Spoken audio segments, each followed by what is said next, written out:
Ici Maxime Blo, artisan hôtelier, et vous êtes sur Hospitality Insiders. Un voyage, c'est aussi un voyage un peu, bien sûr en termes géographiques, mais aussi le goût de l'altérité, le goût de la rencontre, le goût des échanges. En gros, c'est né de ce qu'on appelait la symétrie des attentions, c'est-à-dire c'est une attitude managériale qui vise à porter autant d'attention aux clients qu'aux collaborateurs. Le collaborateur doit être le capital principal aujourd'hui des entreprises de l'hospitalité. Donc ça nécessite aussi d'avoir un management beaucoup plus ouvert, beaucoup plus participatif. Écoutez tous les salariés, laissez vivre vos passions. Je pense que il n'y a rien de pire que des gens qui n'ont aucune passion.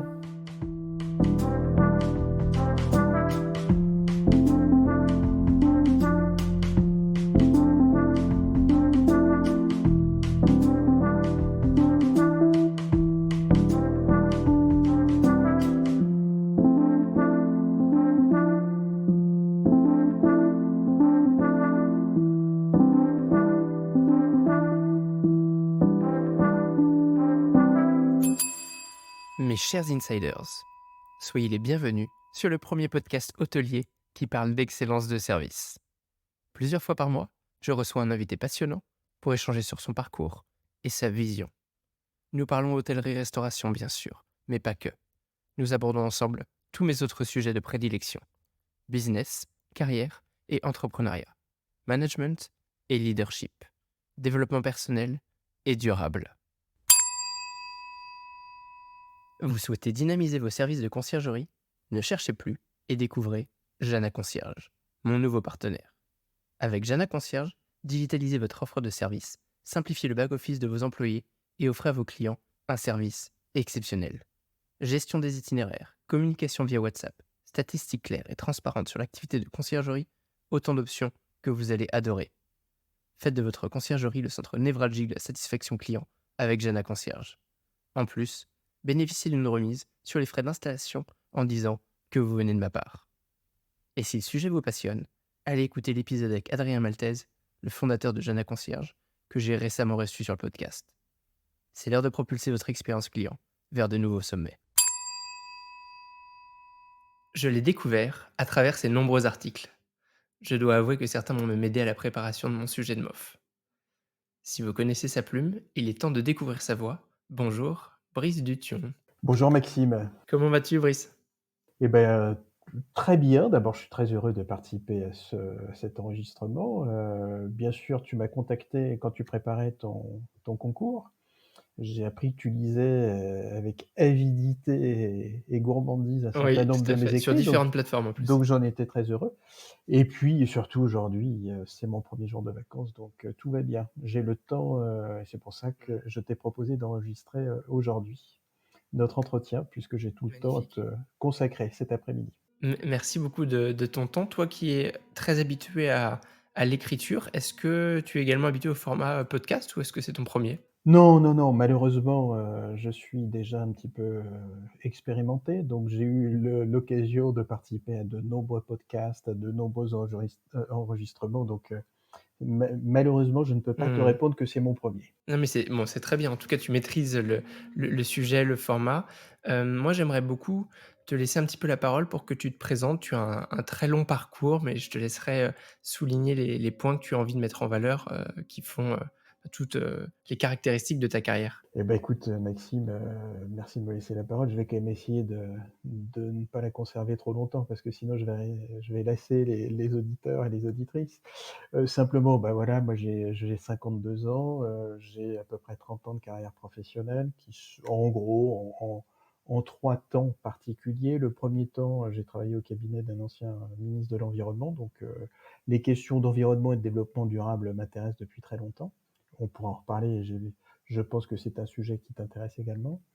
Ensuite, j'ai été journaliste et directeur de troupe de théâtre, donc ça, je l'ai fait aussi avec passion pendant de nombreuses années. Donc la question de l'oralité m'a toujours intéressé. Et puis, et c'est le plus long temps de ma carrière, été prof pendant presque un quart de siècle au Conservatoire national des arts et métiers, où j'ai dirigé notamment l'équipe en charge du tourisme. dans toute Waouh! l'acception du terme, donc partout en France et dans un certain nombre de pays étrangers. Et puis j'ai été aussi en même temps, prof à Sciences Po à Paris, à l'école urbaine, dans un master qui s'appelle stratégie territoriale et urbaine. Voilà. Donc en gros, je suis un vieux prof, ou en tout cas un prof expérimenté.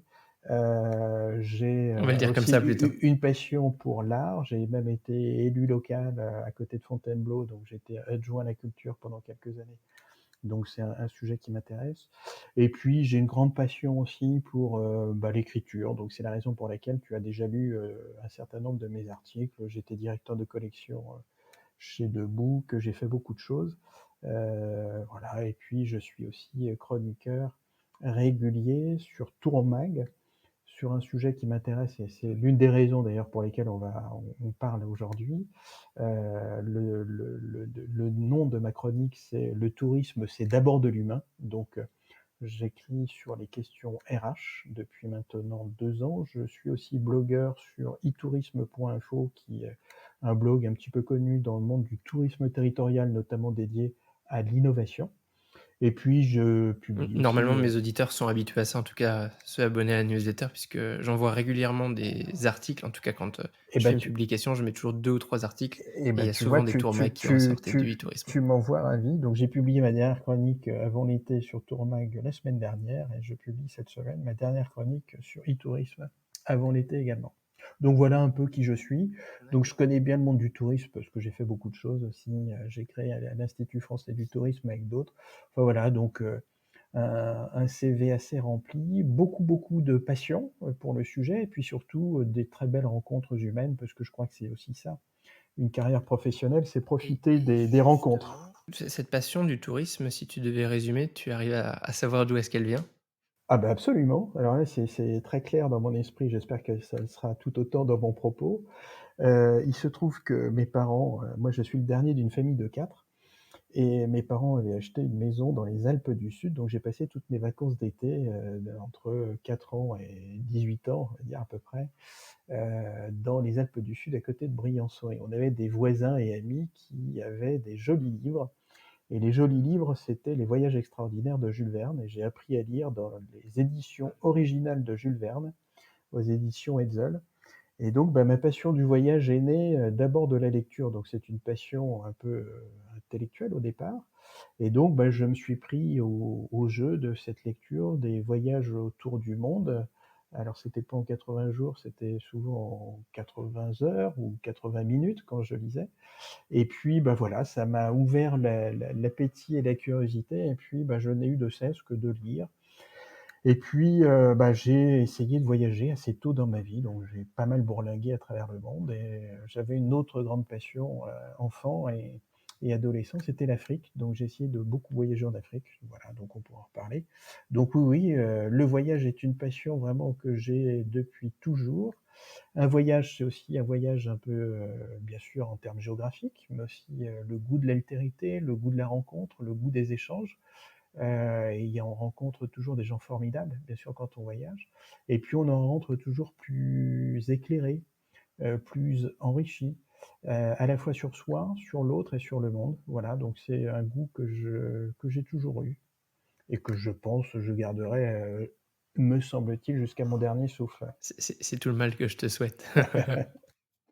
Je tu l'as dit et je l'avais partagé dans mon introduction, c'est vrai que je t'avais contacté à l'époque, pendant ma préparation au concours, Un des meilleurs ouvriers de France, puisque le sujet qu'il fallait présenter était autour du parcours collaborateur et c'est vrai que moi je m'étais beaucoup intéressé à tes contenus à ce sujet. Déjà peut-être pour élargir et introduire, est-ce que tu peux nous expliquer selon toi ce qu'est le parcours collaborateur et comment aujourd'hui un petit peu il modifie l'organisation de nos jours? Oui, alors d'abord un petit point aussi, pour finir ma présentation. Il se trouve que depuis 3 ans, je vis sur la Côte d'Azur, et je vais bientôt d'ailleurs quitter ce que je fais. Mais enfin, pendant 3 ans, j'ai accompagné la chambre de commerce et d'industrie Nice-Côte d'Azur sur, la Oui. création d'un gros campus à Nice qui s'appelle le campus Sud des métiers, et j'ai développé la filière tourisme. Et bah, depuis 3 ans, on s'est bien rendu compte que la question RH était, selon moi, et que pour beaucoup, était l'un des sujets les plus, les plus problématiques et ceux dont on connaissait l'existence avant le Covid, mais ceux qui sont apparus au grand jour, depuis. Et donc bah, ça a été un peu une réflexion, d'abord personnelle, puis ensuite collective. Et on a travaillé, notamment l'automne dernier à Nice, dans le cadre, d'une association qui s'appelle les Francophonies d'innovation touristique, avec des experts qui viennent, du Canada, de Belgique, de Suisse et de France. Et on a travaillé pendant 4 jours à cette question du parcours collaborateur, et de l'expérience collaborateur. En gros, à quoi ça correspond? Bah, c'est relativement simple. C'est né aussi d'échanges qu'on a eus depuis de longues années, notamment avec un de mes camarades qui s'appelle Benoît Méronin, qui a été l'un des premiers à s'y intéresser il y a une quinzaine d'années dans le cadre de l'Académie du service. L'idée étant de dire que dans les entreprises du service, ben, on portait une attention toute particulière aux clients, mais on ne portait pas la même attention aux collaborateurs. Donc en gros, c'est né de ce qu'on appelait la symétrie des attentions, c'est-à-dire c'est une attitude managériale qui vise à porter autant d'attention aux clients qu'aux collaborateurs. Et donc, bah, c'est donner aux collaborateurs la même importance et le même parcours que celui qu'on donne aux clients dans toutes les entreprises de service. Et l'hôtellerie et le tourisme bah, sont partie intégrante, bien sûr, de cette économie du service. Donc l'idée étant d'identifier ce qu'on appelle aujourd'hui les irritants dans un parcours collaborateur et essayer de trouver les meilleures façons d'organiser la vie professionnelle de chacune et chacun dans une entreprise de service. En gros, c'est ça. Donc ça veut dire que ça a plusieurs étapes, un parcours collaborateur. Maxime, je sais que tu as été très attentif à ce sujet-là quand tu as préparé Ouais, et tout à même fait. lors de ton examen, puisque tu m'as expliqué que c'est là-dessus notamment que tu as passé ton oral de MOF. Donc l'idée étant de transformer le parcours en différents temps. Le premier temps, c'est d'abord un temps dédié aux entreprises pour se transformer. Et l'idée étant que beaucoup d'entreprises semblent découvrir depuis quelques années la problématique RH. Pour celles et ceux qui connaissent bien ce sujet, bah, ça n'a rien d'étonnant, bien entendu. Et l'idée étant que chaque entreprise puisse développer ce qu'on appelle une raison d'être, se fixe un cap, une stratégie, une organisation, un type de management, et on parle beaucoup de management participatif hein, depuis quelques années, quelque chose de beaucoup plus ouvert, moins hiérarchisé, moins, j'allais dire presque tyrannique, en tout cas moins militaire peut-être que ce qui existait auparavant, Ouais. en donnant plus d'attention à la qualité de la relation entre les membres de l'équipe et plus d'attention aux attentes des collaborateurs. Donc ça, c'est la première étape du parcours, hein. Donc l'idée, c'est que chaque entreprise arrive à se définir, arrive à fixer un cap à une organisation. Ensuite, la deuxième étape de ce parcours, c'est ce qu'on appelait inspiration. Et l'étape de l'inspiration, ben, on s'est dit, on va essayer d'inverser un peu la réflexion. Pourquoi chaque candidat envoie des CV qui, souvent d'ailleurs, se perdent un peu dans la nature? Il faut aussi que les entreprises donnent envie. Donc on a, pas mal travaillé sur la notion du CV d'entreprise pour que chaque entreprise se présente, donne ses particularités, ses originalités, son mode de fonctionnement, son Ouais, type c'est de intéressant ça. management. C'est fondamental aujourd'hui dans la relation de confiance qu'une entreprise doit établir avec un collaborateur ou une future collaboratrice. Donc le deuxième temps, on appelait ça le temps de l'inspiration, hein, qu'il y ait des échanges, qu'il y ait des communautés d'attention, d'où cette idée de symétrie des attentions. Le troisième temps, bah, c'est l'accueillance, c'est un vieux terme français qui remonte au XVIIe siècle, que des camarades québécois ont ressorti j'allais dire de la naphtaline, en tout cas de la langue française. Et l'idée étant là de préparer l'arrivée de chacune et chacun dans une entreprise. Beaucoup de salariés dans le monde de l'hôtellerie, par exemple, se retrouvent un peu comme ça, le bec dans l'eau. Le premier jour, ne sont pas présentés, on leur présente pas les contraintes de l'entreprise. Bref, ils doivent être opérationnels tout de suite. L'idée étant là, c'est d'inverser aussi les choses, que les entreprises préparent avec des guides, avec un tutorat, ou un mentorat. Bref, avec ce qui peut faire totalement la différence dès l'arrivée en entreprise, c'est-à-dire faire partie d'une équipe, faire partie, j'allais dire, presque d'une famille, c'est-à-dire d'un collectif. Nous, on croit beaucoup à l'idée du collectif et de la communauté.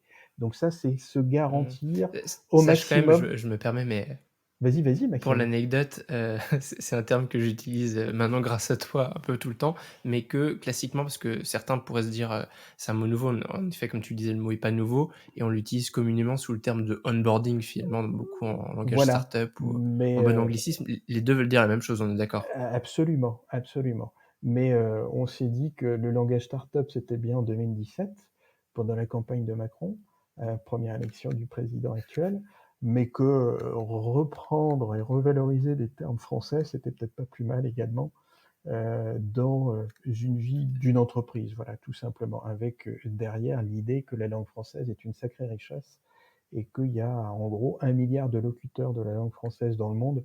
Donc autant aussi, avoir à l'esprit que, et d'ailleurs c'est mon ami Vangelis Panayotis l'autre jour, le PDG de MKG Consulting MKG. qui proposait que le français soit la langue officielle de l'hospitalité. Voilà, donc ça c'est la troisième étape, l'accueillance. La quatrième étape, on J'aime a beaucoup cette idée par ailleurs. ouais, je pense qu'on est beaucoup à la partager. La quatrième étape, c'est l'étape dite pendant, et c'est vraiment faire en sorte que pendant le temps, de travail, d'un contrat de travail, d'un salarié dans une entreprise, bah, il y ait toutes les conditions qui soient, favorables à son épanouissement. Et que, bah, un salarié épanoui, va travailler mieux et rendre des services, et dans le fond, c'est l'entreprise qui en bénéficie. Donc là, on a pas mal travaillé là-dessus en se disant qu'il y avait, et je donnerai peut-être des exemples, plus tard, mais qu'il fallait que les entreprises puissent répondre à un certain nombre de sujets. D'abord, le premier, c'est ne pas partir sur une fausse bonne idée. On dit: «Il faut absolument fidéliser les saisonniers, leur faire signer des CDI». Dans le fond, le CDI, je pense que c'est aujourd'hui une chimère pour beaucoup d'entreprises. Peu de jeunes, salariés souhaitent aujourd'hui signer un CDI. Donc il faut se dire que quand on signe un contrat avec un salarié, c'est le temps d'une saison, de 2 saisons, de 3 saisons maximum, et le temps de ce partenariat, il faut que les conditions soient optimales. C'est-à-dire, par exemple, des services liés à l'hébergement, à la mobilité, aux gardes d'enfants, aux loisirs, mais aussi une organisation du temps de travail. On voit bien que, notamment, dans les secteurs comme les nôtres, hein, l'hospitalité, qui sont extrêmement chronophages, il y a la question des temps de récupération, des pauses, et cetera. Bref, qu'il y ait une organisation du temps de travail qui soit, proposée sur mesure à chacun des salariés. Voilà, et ça, on en est convaincu. On est convaincu que c'est aussi un gage de qualité, de travail et de la relation entre le salarié et l'entreprise. Et puis le 5e temps de ce parcours collaborateur, c'est dire que, bah, même si le contrat de travail se termine, il y a une relation, ultérieure, postérieure, Oui, c'est-à-dire absolument. après. Et après, bah, il n'y a pas de raison que les entreprises n'aient de relation qu'avec les clients, en disant: «Comment s'est passé votre tour? Voilà les dernières informations», et cetera. Il faut faire vivre une communauté pour les entreprises auprès de leurs anciens salariés qui sont partis, volontairement ou involontairement. Généralement, c'est plutôt le 1er choix, et il faut qu'il y ait cette relation qui, s'inscrive dans la durée, qu'il y ait une certaine forme de fidélisation de la relation, et on voit bien que, bah, des salariés peuvent revenir plusieurs années plus tard sur un même lieu de travail parce qu'ils ont gardé des contacts, parce que, ils se disent: «Bah, tiens, dans le fond, cette entreprise, nous a donné l'importance qui était la nôtre».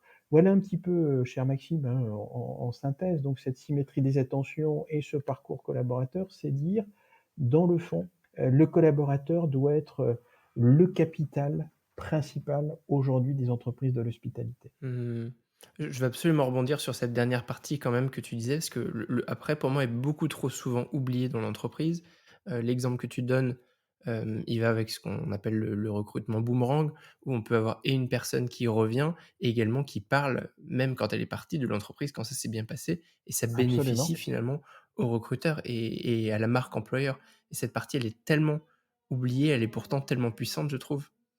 Absolument, et beaucoup de RH à qui j'en ai parlé, parce que j'ai visité beaucoup d'établissements là sur la Côte d'Azur depuis que je suis là, mais beaucoup de des RH me disent: «Mais oui, nous on le fait sans le savoir dans le fond puisque, bah, il y a de la cooptation aussi qui se fait dans les entreprises». Bref, tout ça, ça contribue à la réputation des marques et tu viens de le dire, hein, la justification de la valeur d'une marque employeur. Donc, on est convaincu de ça.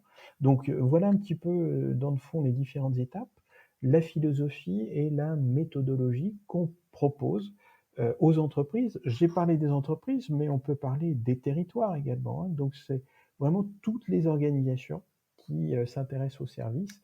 Ça peut être une collectivité et c'est, aussi, le lieu de redonner confiance et de créer une communauté de salariés anciens, actuels ou futurs, à l'échelle d'une destination touristique, par exemple, avec éventuellement la nouvelle définition, du rôle d'un office de tourisme ou, d'une agence départementale, touristique. Donc c'est vraiment un processus dont on est, tous collectivement, je parle au nom de mes camarades des francophonies d'innovation touristique, on est tous convaincus que c'est une méthodologie qui doit, inspirer les entreprises et les territoires parce qu'il nous semble que c'est la seule qui vaille aujourd'hui dans un monde, complexe, dans un monde sociétal en profonde mutation et dans un monde du travail, alors là, pour le coup, qui ne ressemble pas aujourd'hui à ce qu'il était, ne serait-ce qu'il y a, 4 ou Bien 5 ans. sûr. Et tu parles de mutation, d'évolution. Moi, ça m'amène directement, vers un sujet qui est la génération Z.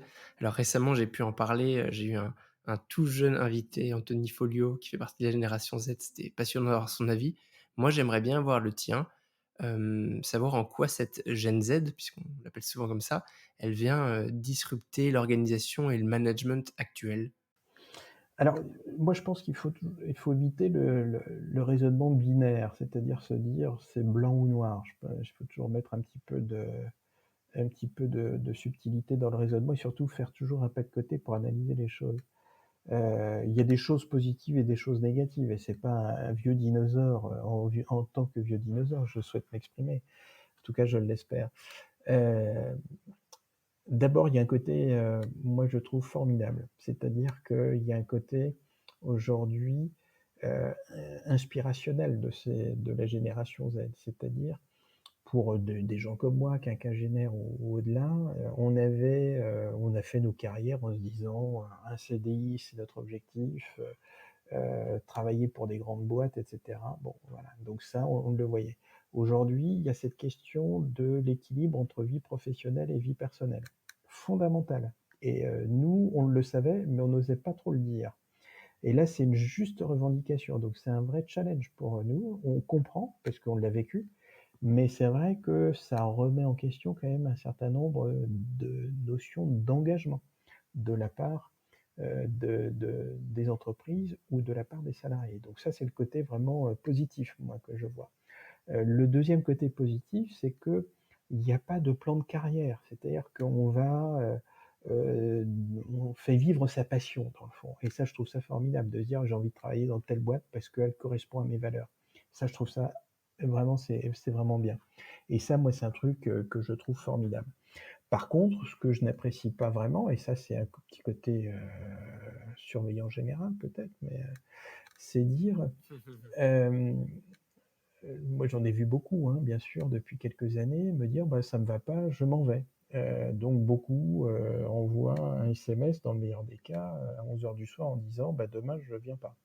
Donc c'est-à-dire qu'il y a, une exigence, d'engagement de la part des salariés et je pense que là, il y a quand même, quelque chose de générationnel qui peut être reproché, hein, certains ou certaines, de dire: «Vous, consommez, vous zappez vos engagements professionnels comme le reste de votre vie».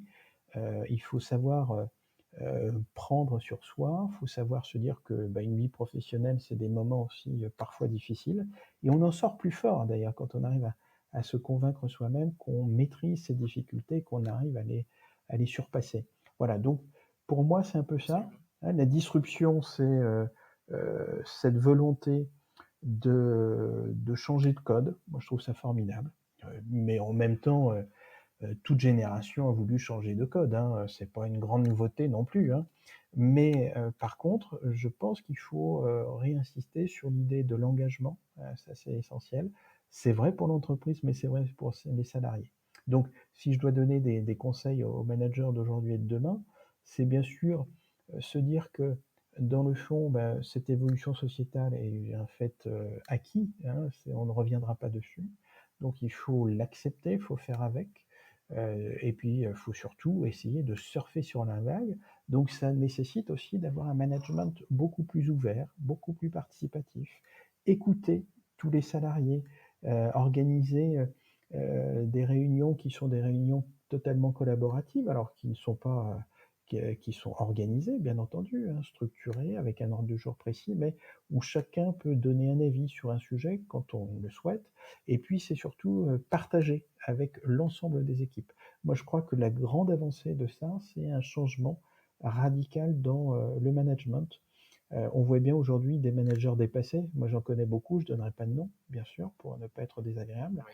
mais des gens qui s'arc-boutent sur un pouvoir. Hein, on connaît tous des Cheffaillon hein, qui obligent à suivre leur pensée. Ben non, c'est plus tout à fait comme ça que ça se passe. Donc moi, je trouve ça très bien. C'est quelque chose de beaucoup plus collaboratif, de beaucoup plus démocratique, si j'ose dire. Et ça, c'est très bien. Donc c'est une vision plutôt optimiste quand même de cette évolution sociétale que je veux faire partager. Écoute, je suis très content d'entendre, retour et cette analyse de ta part. Merci beaucoup. Écoute Brice, merci encore en tout cas pour, tous ces apprentissages, tous ces partages. Je voudrais faire une petite pause pour un jeu, mon fameux, mot-clé contre bénéfice.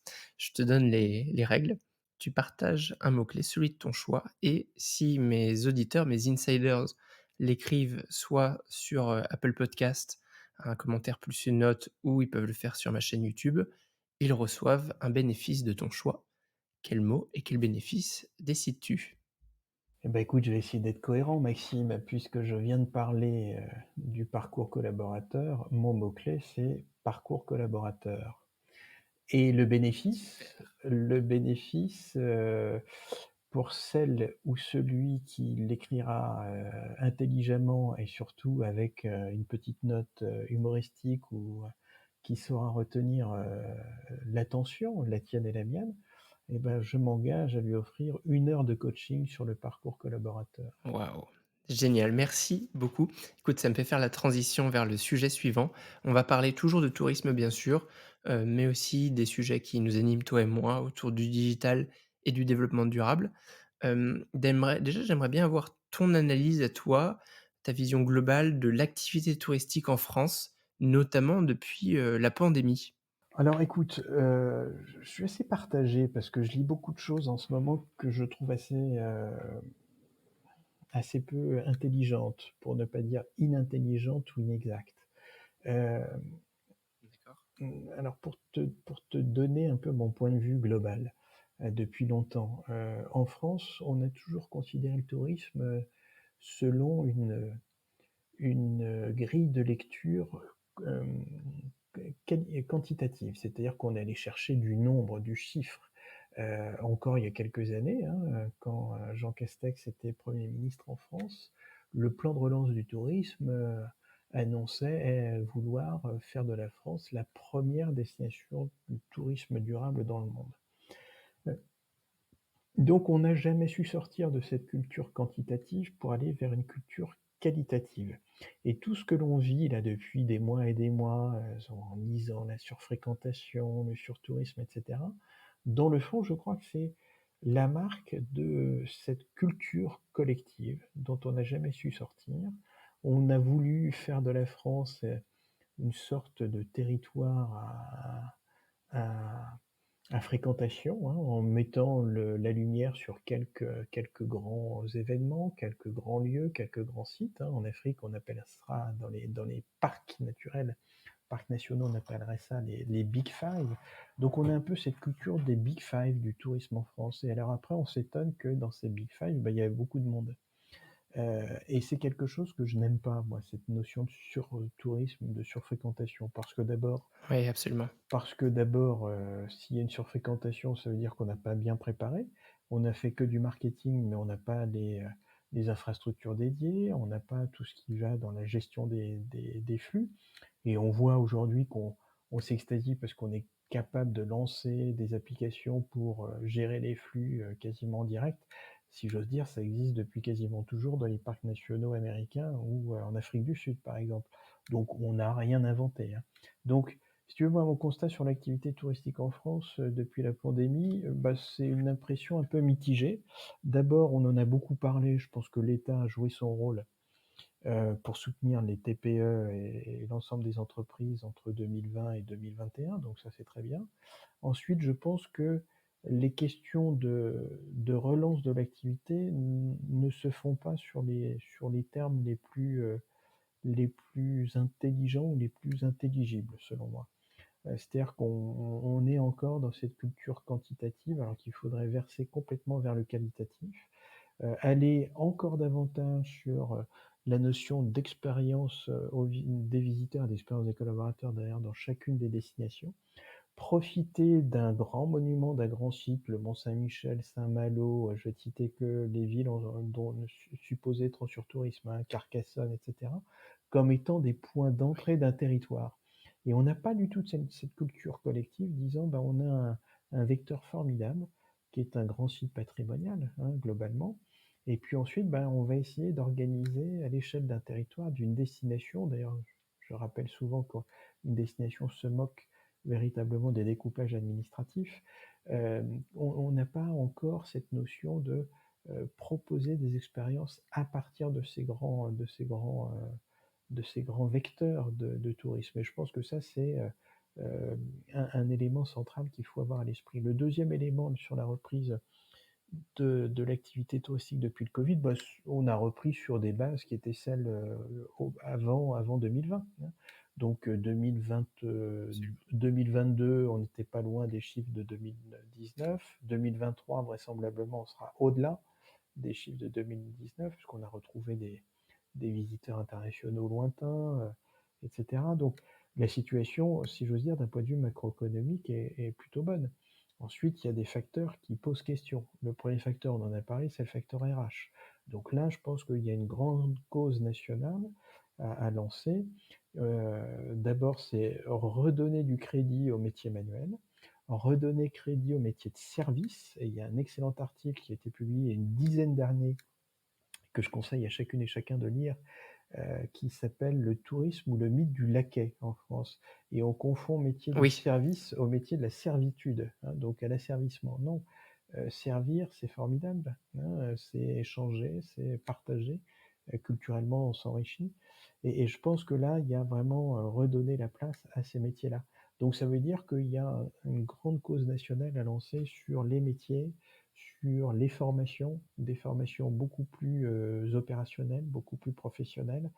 Quand je vois encore des centaines de masters en France dans les activités de management hôtelier, je me dis que on va former des armées mexicaines, mais qu'on oublie la base du métier. Donc ça, je pense que ça, c'est un impératif. Donc ça, c'est la partie RH. J'irai plus dans le détail si tu veux. Hmm. Le deuxième constat, c'est qu'on a semblé redécouvrir que le tourisme est une activité de proximité. Mais dans le fond, ça l'a toujours été. Donc ça, c'est plutôt bien. C'est-à-dire qu'on se repenche sur la question de la relation, par exemple, entre l'habitant et son territoire, entre le voisin et le territoire d'à côté. Et ça, je trouve que c'est essentiel. On l'avait un peu oublié, on s'était complètement perdu depuis 20 ans pour aller chercher des touristes chinois. Alors, ils sont sans doute intéressants. On savait qu'en 2019, ils étaient 2,5 millions. En gros, ils étaient aussi nombreux que les touristes venant de Scandinavie. Et pourtant, on n'a jamais parlé des touristes scandinaves, par exemple en France. Donc, D'accord. l'idée étant vraiment là de mettre le paquet sur nos voisins européens. Je pense que dans le contexte géopolitique qui est le nôtre, rappeler le ciment européen de notre civilisation et de notre organisation politique, c'est fondamental. Donc là, je pense que c'est le deuxième sujet. Et puis le troisième sujet, c'est bien sûr la question environnementale.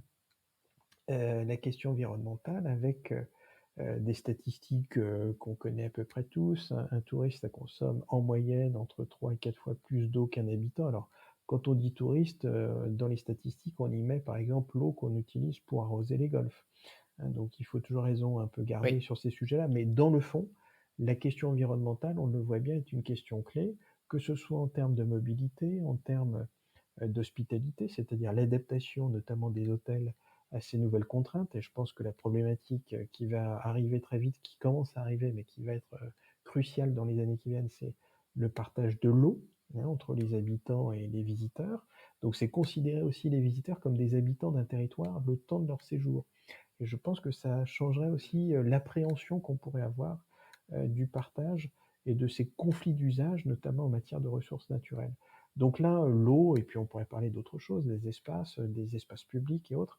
Donc ça veut dire que je crois aujourd'hui que, les 3 questions-là, la question RH, la question de la proximité, la question de la relation à l'environnement, je crois que c'est, les 3 sujets qui nous questionnent et moi qui me questionne beaucoup, depuis que, on a parlé de reprise touristique, de l'activité touristique, mais en tout cas, je crois que c'est 3 des principaux enjeux qui se dressent devant nous. Ouais, moi aussi, c'est un vrai sujet de préoccupation, aussi bien pour, nos métiers, que pour notre planète et justement, je te pose la question, dans la continuité de ce que tu disais. Est-ce que tu penses que tourisme, ça peut rimer avec durable? Alors, moi j'ai un problème avec ce mot durable depuis 30 ans. Donc je vais te faire part de mon problème avec ce mot. Tu connais le terme Vas-y. anglophone, hein, sustainable, et quand Oui. il était question de traduire en français le terme de durable, moi je faisais partie de ceux qui pensaient que le terme soutenable était bien plus opérant, bien plus efficace. Parce que Ah, ça veut dire que quand on développe une activité économique, une activité, il faut qu'elle soit soutenable en termes économiques, soutenable en termes environnemental et soutenable en termes social ou sociétal. Soutenable, ça veut dire qu'il faut faire avec les ressources disponibles. Je pense que c'est un terme, une sémantique qui me convient mieux. Mais pour répondre à ta question et pas uniquement parler de mon problème avec ce terme de durabilité, oui, je crois que il y a pas d'antinomie. Je pense qu'il faut toujours être, optimiste, dans la vie.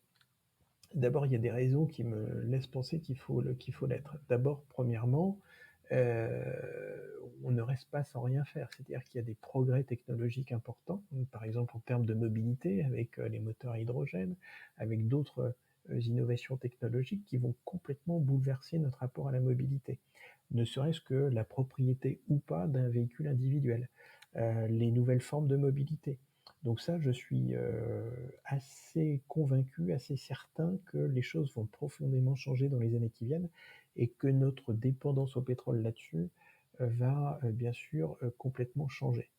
2e terme, c'est, alors on parle beaucoup du réchauffement climatique, c'est un fait historique, bien entendu. Il y en a eu beaucoup, hein, dans l'histoire de la Terre. Là, c'est la première fois, pour le coup, que l'homme est responsable de ce réchauffement climatique. Donc on dit que c'est un réchauffement lié à ce qu'on appelle l'anthropocène, hein. C'est l'ère, dans le fond, qui équivaut à la domination de l'homme. Est-ce que c'est une domination? J'en sais rien. En tout cas, l'affirmation des activités humaines et leur impact sur l'environnement. L'Anthropocène nuit, bien évidemment, mais en tout cas, ça va durer pendant quelques siècles encore. Donc, c'est un fait acquis. Par contre, je crois aujourd'hui que ce réchauffement, ça va avoir un impact sur alors, ce qu'on appelle le trait de côte, sur l'élévation du niveau de l'eau, etc., mais surtout sur notre rapport à l'environnement, sur notre rapport à l'autre, parce qu'on va voir des réfugiés climatiques qui vont arriver. Bref, ça va complètement changer notre rapport au reste du monde. Alors il y a 2 possibilités, soit on se renferme, derrière une culture nationaliste, ça a été, ce qu'on observe dans certains pays européens avec des régimes d'extrême droite, élus démocratiquement, donc c'est incontestable pour le coup. Mais, aussi il y a une autre attitude, c'est de dire: «Bah, on va essayer de profiter pour changer notre regard sur le reste du monde» et moi, en tant qu'éternel optimiste, en tant que éternel transmetteur, je suis convaincu que ça va contribuer à un changement de regard sur le monde.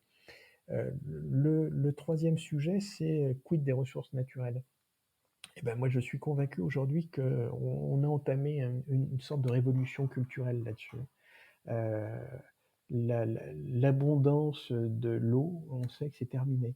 L'abondance de d'autres ressources naturelles, ça peut être par exemple, y compris les paysages ou autres, on voit l'influence que on a pu avoir là-dessus, bah, c'est terminé. On connaît le côté extrêmement fragile des choses.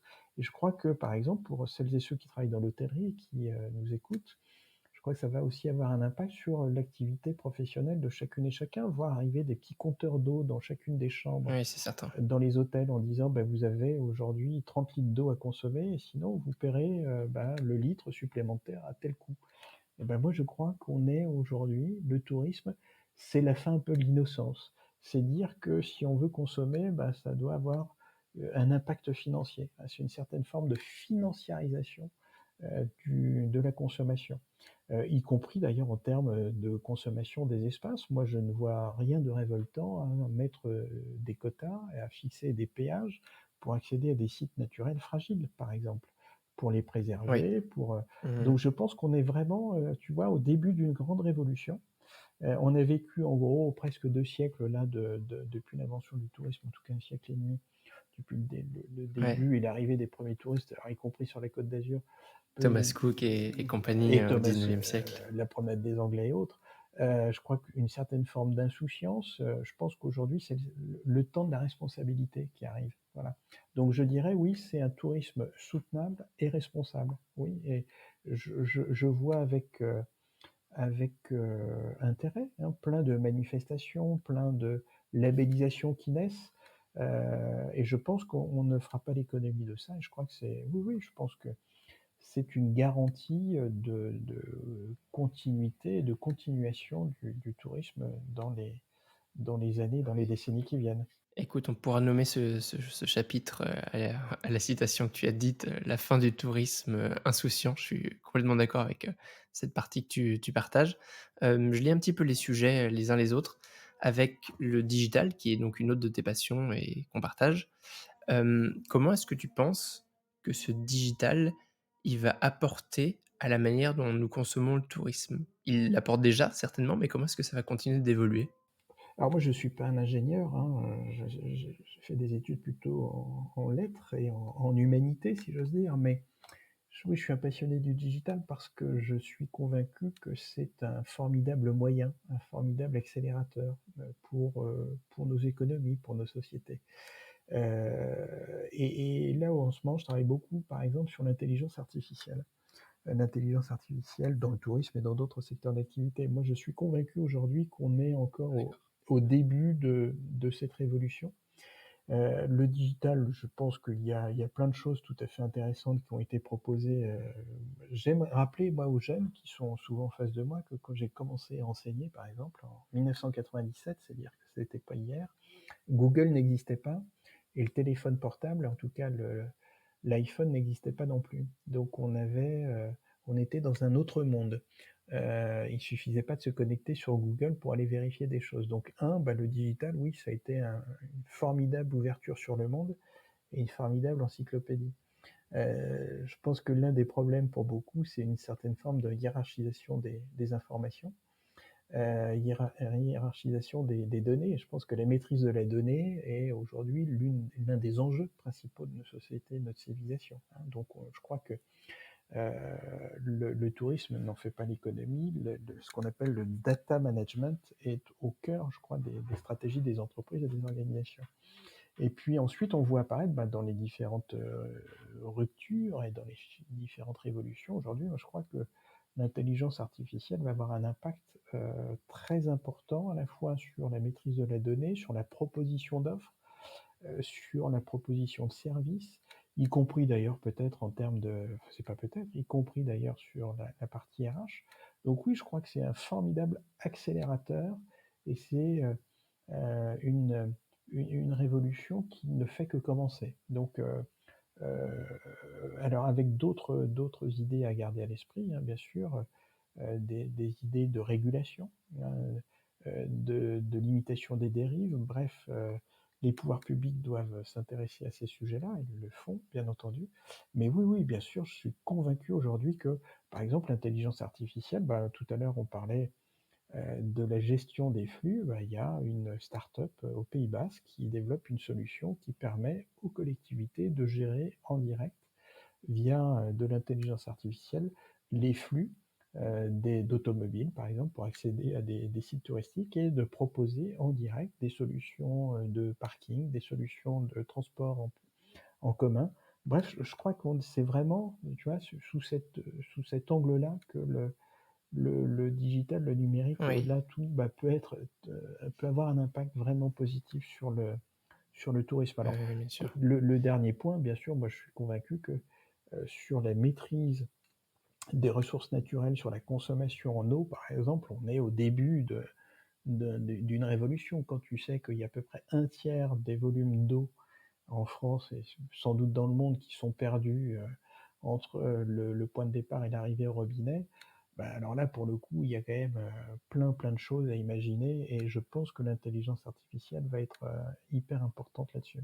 Je suis d'accord et on voit juste les prémices du pouvoir, de la puissance de l'intelligence artificielle alors que, finalement, le grand public en entend parler depuis moins d'un an, tu vois? On est en Ouais, ouais, 2023 alors que donc ça l'intelligence laisse, artificielle, ça existe depuis présager un 40 ou futur, 50 ans, hein, bien sûr, mais en tout cas accessible de manière aussi, facile au grand public, c'est quand même oui, oui assez récent et déjà là, en quelques mois, on voit l'évolution très, très rapide. Donc moi ça je trouve que ça laisse présager des choses assez absolument folles et pour le futur. je rappelle d'ailleurs que l'intelligence artificielle ne se résume pas à ChatGPT, hein. C'est, Oui, un petite partie visible d'un iceberg beaucoup plus vaste et d'ailleurs, puisqu'on parle de ChatGPT, quand je lis que des profs entrent en rébellion contre ChatGPT, il faut qu'ils soient de leur temps. Donc autant apprendre aux jeunes ouais, je suis d'accord avec toi. et aux élèves à maîtriser l'intelligence artificielle et à Plutôt l'utiliser apprendre à ah l'utiliser bah, que, bien sûr, à leur interdire. à l'utiliser comme étant un Quand on voit que c'est super quoi? C'est Sciences vecteur Po, de je crois, qui recherche. a bloqué, Ah oui et puis alors mais l'utilisation, je trouve ça tu as fou. des universités au Canada, aux États-Unis qui font, largement avec et je pense que c'est le sens de l'histoire donc c'est un peu baroque de s'opposer à cette révolution-là. Ouais, complètement. Écoute Brice, on a fait un bon tour, tourisme, digital, non pas, durable, mais soutenable pour reprendre ton terme. D'ailleurs, je l'utiliserai comme ça, je pense, dès maintenant. J'ai bien aimé la différence. J'aimerais ouvrir sur ton futur et surtout sur ton passé pour commencer. Ouais, Si tu pouvais revenir en arrière, ouais. pourquoi pas au début de ta carrière, est-ce que tu ferais quelque chose différemment? Alors écoute, oui peut-être,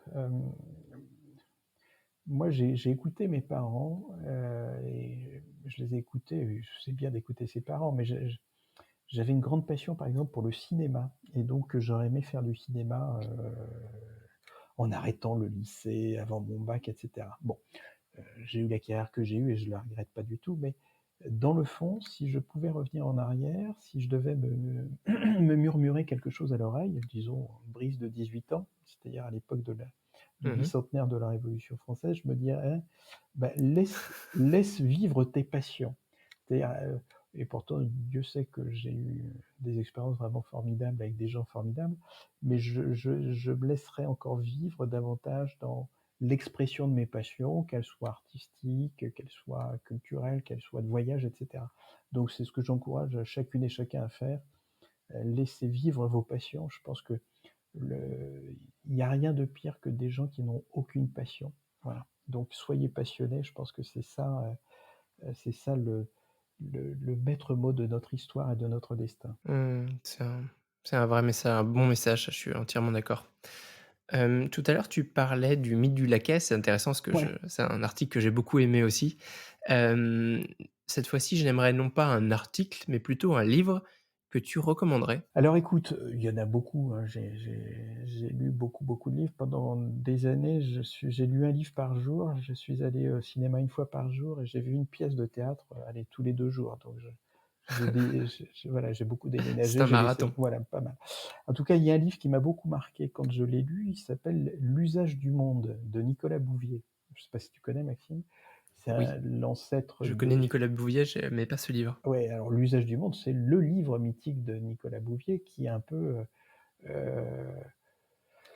ce qui a inspiré tous les écrivains voyageurs, par la suite et «L'usage du monde», c'est un bouquin qu'il a publié au début des années 60, 10 ans après un périple dans une petite voiture qu'il a fait avec un ami, photographe et ils ont voyagé entre la Suisse et l'Afghanistan et ensuite l'Inde et ça a duré 1 an et demi et c'est un bouquin absolument formidable qui est un trésor d'humanité, de lenteur, de découverte de l'autre, de découverte des cultures. Bref, c'est, magnifiquement écrit. Donc si j'avais un livre à recommander, c'est un livre qui date de 1963 qui n'a pas pris une ride, qui, narre par exemple Kaboul en Afghanistan parce qu'ils sont restés bloqués par la neige Ah, pendant des semaines à Kaboul. Donc si vous avez un petit peu de temps cet été, il doit toujours exister chez Payot en poche et vous pouvez l'acheter et je pense que vous n'en serez pas déçus. Puis alors ensuite, il y a toute une œuvre de Nicolas Bouvier avec des bouquins formidables chez un éditeur suisse qui s'appelle les éditions Zoé, que je recommande à chacune et chacun parce que c'est un éditeur formidable. Mais il y a des bouquins, Le Poisson Scorpion au début des années 80, Poisson Scorpion, c'est celui-là que je connaissais. ouais, Les Chroniques japonaises, écrites dans les années 70, qui est un superbe bouquin. Puis alors vous en avez plein. Et il y a notamment un livre formidable de photos de Nicolas Bouvier qui s'appelle L'œil du voyageur. Et c'est tout un recueil apocryphe, c'est-à-dire après son décès, qui a été publié aux éditions Hubuck, je crois. Et c'était un bouquin formidable. Voilà, donc mon coup de cœur et mon conseil de lecture, Nicolas Bouvier. Génial, et c'est un bon moyen de faire du tourisme, sans se déplacer si on n'a pas le temps, les moyens ou les valeurs écologiques qui nous empêchent de d'aller Exactement. trop Alors, loin. et je crois d'ailleurs me souvenir, j'avais vu ça, mais si vous googlisez son nom, ce qui est quand même un mode de recherche quand même assez simple, vous pouvez regarder un documentaire qui a été fait sur Nicolas Bouvier. Alors, il était malade et il avait perdu ses cheveux, mais où là, il est dans une transe créatrice et puis un truc vraiment formidable. Voilà, donc je vous le conseille. Ah, merci beaucoup en tout cas pour, ce partage-là. Est-ce que dans cette lignée, tu as également une citation favorite? Alors, j'aurais pu citer Nicolas Bouvier, Maxime, ça aurait été facile, avec une citation, je pense qu'on connaît: «Un voyage se suffit à lui-même, on croit qu'on va faire un voyage, mais bientôt c'est le voyage qui vous fait ou vous défait». Bon, ça, c'est une citation, ce qui est vrai, Pas mal totalement, déjà. qui est pas mal. Mais, je vais pas choisir Nicolas Bouvier, je vais célébrer les 400 ans d'un des plus grands génies français qui s'appelle Blaise Pascal. Tu sais qu'on fête les 400 ans de la naissance de Blaise Pascal en 2023.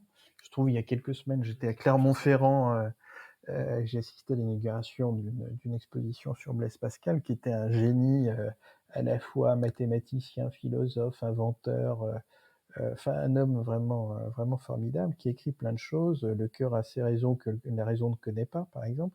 Mais il y a une petite citation de Blaise Pascal que j'ai lue il y a de nombreuses années et qui m'intéresse et tu vas comprendre pourquoi. L'homme est un roseau, le plus faible de la nature, mais c'est un roseau pensant. Et je crois que ça peut inspirer beaucoup, celles et ceux qui voudront y réfléchir un tout petit peu sur notre relation à la nature. Dans le fond, on fait partie d'un tout, hein, donc on fait partie du vivant. Et la seule différence entre l'homme et les autres, c'est qu'on pense sans doute un peu plus. Mais il y a une façon de penser très française, c'est il faut domestiquer la nature, c'est les jardins à la française. Et Oui, je pense qu'aujourd'hui, il faut plutôt absolument. se dire, on va aller plutôt vers le jardin à l'anglaise qui laisse les végétaux grandir. Voilà, donc soyons ce roseau pensant, mais acceptons que le reste de la nature grandisse à côté de nous. Voilà, donc une petite citation de Blaise Pascal. Soyons un animal parmi les animaux et les végétaux. Voilà. Ouais, ouais, tout à fait. Et puis, voilà, donc c'est une petite citation. Et puis, puisque c'est un peu mon quart d'heure, écolo, puisque tu as compris que j'étais un vieux passionné de ce sujet-là.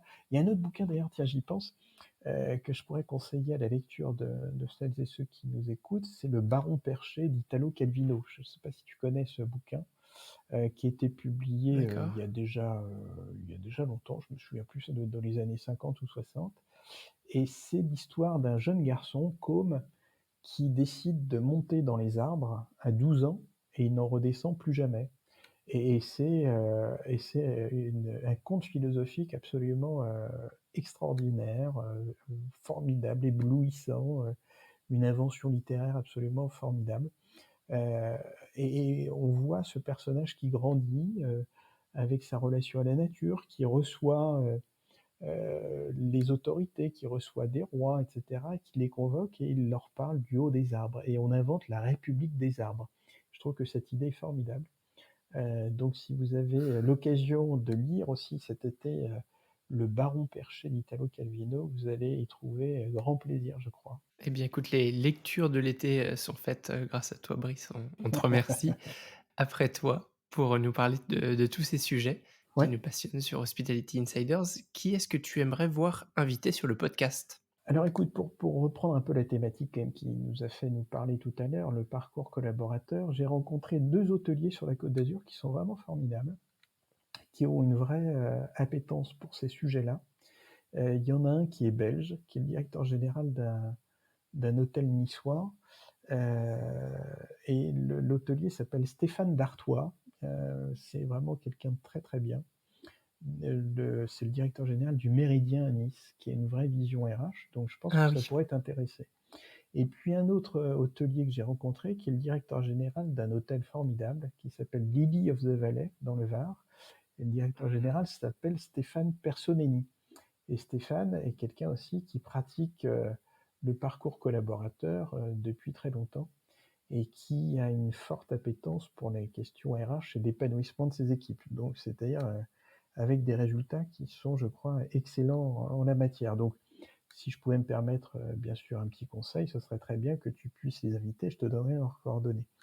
Et puis, Oui, et en bah, écoute, en tu leur, feras écouter l'épisode et puis moi je serais ravi de les rencontrer absolument. Et puis par sinon, ailleurs, bah, tout à j'ai fait. j'ai des camarades professionnels de l'hôtellerie et du monde de l'hospitalité, mais peut-être que tu les as déjà invités, Vangelis Panayotis, dont j'ai parlé tout à l'heure. Paul Dubrul, le fondateur d'Accor, qui est quelqu'un de formidable, bon, qui est un petit peu âgé, qui vient de fêter ses, je sais pas si tu as eu l'occasion de l'interviewer, qui est un type vraiment, exceptionnel. Non, Paul Dubrul, non. Alors il je sais plus s'il m'a été cité, on a parlé de Gérard, Pélisson, son Ouais, bah, Gérard ex-associé qui est Pélisson est récemment décédé, décédé. ouais, c'est ça. Et puis sinon, un ancien prof de l'école hôtelière de Lausanne, qui a une vision si passionnante de l'hospitalité, qui s'appelle Stéphane Frankel, et notamment qui a une vraie réflexion aussi autour des sujets des métiers de la formation et d'évolution des compétences. Voilà, donc ça te fait quelques petits, contacts. Écoute, tu viens de me faire quasiment une demi-saison. Avec toute cette liste d'invités, je te remercie, c'est passionnant. Quelqu'un qui aimerait continuer cette conversation, pourquoi pas pour profiter de la fameuse, séance de coaching, quel est le meilleur moyen de te contacter? Alors le meilleur, c'est surtout pas mon téléphone parce que je n'y réponds jamais, donc ça, mais sur LinkedIn, très facile de me trouver ou chercher mon nom, vous Parfait. m'envoyez un message, et je crois d'ailleurs que c'est comme ça que tu es rentré en relation avec moi et je vous répondrai très Absolument. rapidement. Voilà, c'est le plus simple. Je mettrai comme toujours toutes les références, dans cet épisode pour qu'on puisse facilement te trouver.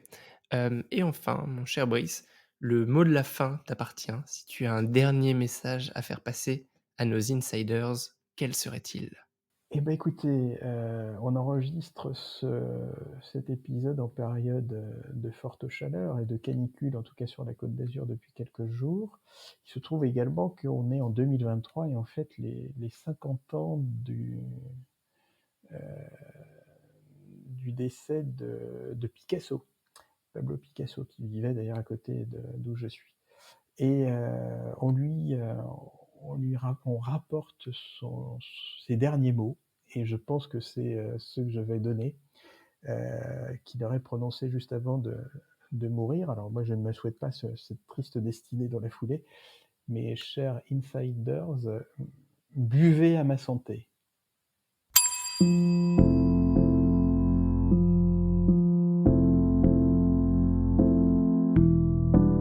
Mes chers insiders, j'espère que cet épisode vous a plu. Sachez que je publie de nombreux contenus sous différentes formes. Alors pour ne rien rater, abonnez-vous à la newsletter et rejoignez la communauté des insiders. Je m'appelle Maxime Blo et je vous dis à bientôt.